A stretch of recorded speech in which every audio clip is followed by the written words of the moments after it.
Hello guys, how are you doing? This is Ruhul Amin. Today I am going to show you how to install VLC Media Player using terminal on your Ubuntu system. Let's get started. Here you can see I already opened my terminal. Now we have to make sure that our system is up to date.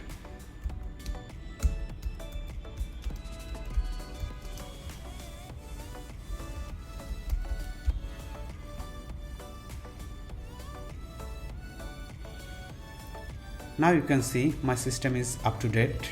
Let me run this command to install VLC Media Player.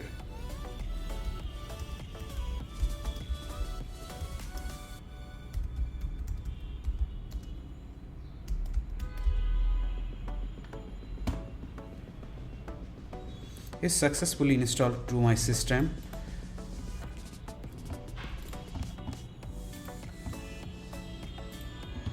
And you can see I have no error and no issue to open this VLC Media Player. That's it for this video. If you have any questions, comment down below. If you like this video, hit the like button and make sure you subscribe to this channel.